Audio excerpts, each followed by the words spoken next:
course niite presenter Kala na niko na mheshimiwa wa Joy yako hapa. Mheshimiwa vipi? Niko salama sana. Miaka zinaenda zikienda.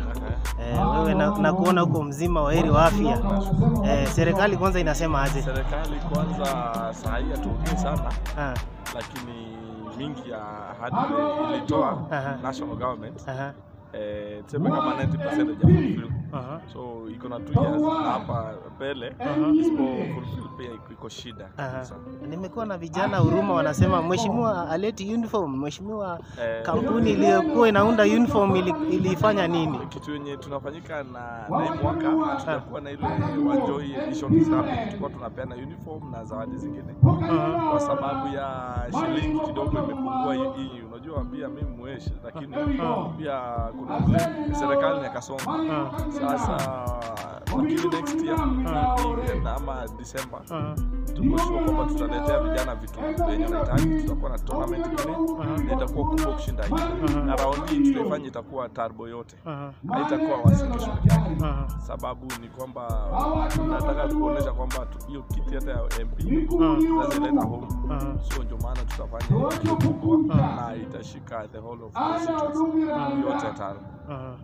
So mheshimiwa, ukiangalia kumekuwa na mambo mengi inatendeka pale Huruma. Unajua eneo lako Huruma ndio bunge la mwananchi liko, na wanasiasa pale wanatoa maoni, wanasema mheshimiwa haonekani kwa ground. Mheshimiwa siku hizi amefocus na vijana sana. Wewe ukiangalia venye umefocus na vijana sana, unaona mwelekeo wako uko wapi? Watu wa kuelewa, watu wanaweza kwanza kuniona sababu kazi yenye nilipewa saa ingine inafanyika katika bunge. Kila kitu ni oversight hauwezi fanya kwa ground. Unaifanya ukiwa bunge kuhakikisha kwamba tunagavana check apate kufanya kazi. Akileta ile ubaguzi ile ukabila, mimi ndio nakuwa kwanza kukemea. Sababu ile tuko kwa bunge pia tunapitisha budget na kama hiyo huwezi kufanya ukiwa kwa ground. Lakini regardless of it, siku mbili ina wiki napoka na raia na social event kama hizi siwezi kosa.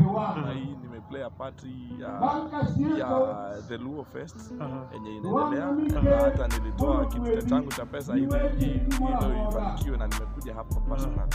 Mheshimiwa, tukiongelea Luo Festival, wewe unajulikana, wewe ni Mkikuyu. Umuhimu wa kukuja Luo Festival wewe kama kiongozi ni nini na kufanya unakuja Luo Festival? Kwanza mimi napenda Luo kwa sababu wanakuanga watu rojo. Kama mimi wenye wakisema wanaenda mbele warudi nyuma. Au ndio wanaume tunalikuwa na hii Kenya hii. Namba 2, mimi nilichaguliwa na ile tikiti ya Azimio, na Wajaluo kwa nini kubwa walinipea kura kwa ukubwa sana. Maana ukiangalia kura mingi sana. Sasa leo hii wakikuwa lazima mimi pia niwapate. Na in fact kwa tunangoja baba apige, lakini tunasikia kwenye nchi. So anyway, tutakuwa na yeye sometime soon. Imeshika.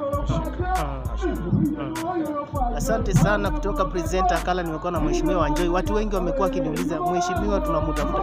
Kwanza kuna bunge fulani iko pale kwa Ngano pale, wanasema hapo wakina Razi, nafikiria mmeona hii video. Mheshimiwa niko na yeye hapa, ikiwa na swali unaweza rusha hapa kwa comment section, alafu mimi nitamtafuta hapo. Mheshimiwa asante.